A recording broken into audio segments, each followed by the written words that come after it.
Good morning बच्चों। कल हमने महाकवि कालिदास की कहानी शुरू की थी। बेटा ये कहानी कठिन है, इसमें कठिन शब्द हैं, तो आपको इसको पढ़ना है और पढ़ने का अभ्यास करना है। मैं एक बार फिर से इसको रिपीट कर रही हूँ। प्राचीन समय में शारदानंद की पुत्री विद्योत्तमा की सुंदरता और बुद्धि की चर्चा चारों ओर थी। ठीक है। राजकुमारी ने विवाह करने के लिए एक शर्त रखी और वह केवल उस व्यक्ति से विवाह करेगी जो उसे शास्त्रार्थ में हरा देगा। शास्त्रार्थ का मतलब जो उसे वाद विवाद में या जो वो प्रश्न पूछेगी उसके उत्तर देने में हरा देगा। देश विदेश से अनेक विद्वान आए, पर उनमें से कोई भी विद्योत्तमा को शास्त्रार्थ में नहीं हरा सका। कुछ विद्वानों ने राजकुमारी का घमंड तोड़ने के लिए उससे बदला लेने की सोची। जंगल से गुजरते समय विद्वानों ने देखा कि एक आदमी जिस डाल पर बैठा था उसे ही कुल्हाड़ी से काट रहा था। देखा आपने, ये वाली बात मैंने कल भी आपको बताई थी। वे बोले, यह तो महामूर्ख है, क्यों न विद्योत्तमा का विवाह इस महामूर्ख से करवा दिया जाए। उसका घमंड ऐसे ही चूर चूर किया जा सकता है। विद्वानों ने उस युवक को पेड़ के से नीचे बुलाया और कहा, तुम अगर मौन रहो तो हम तुम्हारा विवाह एक बहुत सुंदर राजकुमारी से करवा सकते हैं। युवक यह सुनकर खुश हो गया। विद्वान उसे सुंदर कपड़े पहनाकर विद्योत्तमा के पास ले गए और बोले, ये हमारे गुरु हैं, ये केवल संकेतों में ही प्रश्नों के उत्तर देंगे। संकेतों का मतलब मैंने आपको कल बताया था, सिर्फ इशारों में। विद्योत्तमा ने बात मान ली। अब देखो बेटा, वो लोग तो बहुत चंट लोग थे जिन्होंने विद्योत्तमा को मूर्ख बनाने की, उसका घमंड तोड़ने के लिए उसको मूर्ख बनाने की कोशिश की थी। अब देखो, शास्त्रार्थ आरंभ हुआ। शास्त्रार्थ जब होता है तब ज्ञान से संबंधित प्रश्न उत्तर होते हैं, जिसमें प्रश्न पूछे जाते हैं और उसका उत्तर देना होता है। विद्योत्तमा ने अपनी एक उंगली उठाई और संकेत किया कि ईश्वर एक है। क्या किया उसने? विद्योत्तमा के जो मन में था वो क्या था कि ईश्वर एक है। उसने एक उंगली ऊपर उठाई। युवक ने सोचा कि राजकुमारी मेरी एक आंख फोड़ना चाहती है।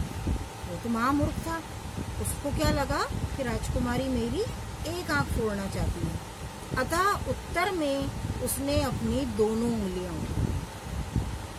विद्वानों ने युवक के इस संकेत की व्याख्या करते हुए कहा, आत्मा और परमात्मा अलग अलग है। जिसमें ये जो महामूर्ख था, इसका ये कहने का उद्देश्य नहीं था, है ना, लेकिन विद्वानों ने उसको क्या बोल के समझाया, आत्मा और परमात्मा अलग अलग है। इस बार राजकुमारी ने अपनी पांचों उंगलियां उठा दी और संकेत किया कि हमारा शरीर 5 तत्वों से मिलकर बना है और संसार में सबसे श्रेष्ठ है। लेकिन उस मूर्ख को तो कुछ समझ में नहीं आया।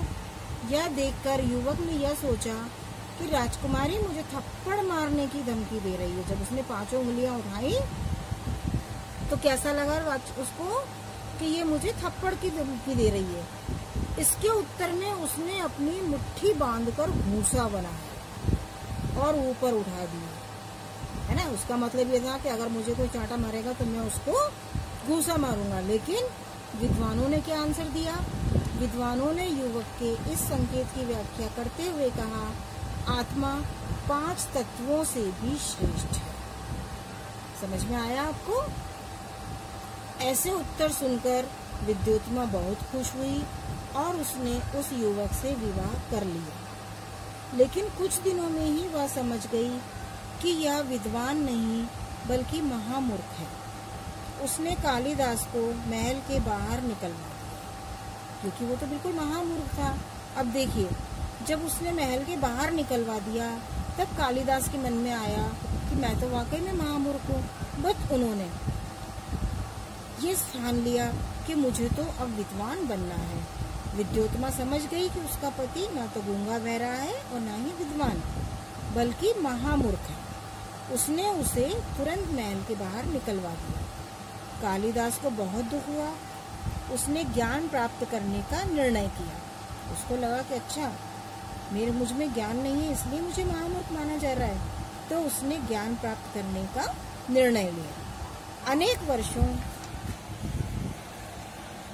तक शिक्षा प्राप्त की और बहुत विद्वान बन गया। उसने कई प्रसिद्ध नाटकों की रचना की। अभिज्ञान शाकुंतलम, मेघदूतम आदि, ये सारे संस्कृत में नाटक लिखे गए हैं। काय में नाटक लिखे गए हैं बेटा? संस्कृत में। इसको ध्यान से पढ़ेंगे।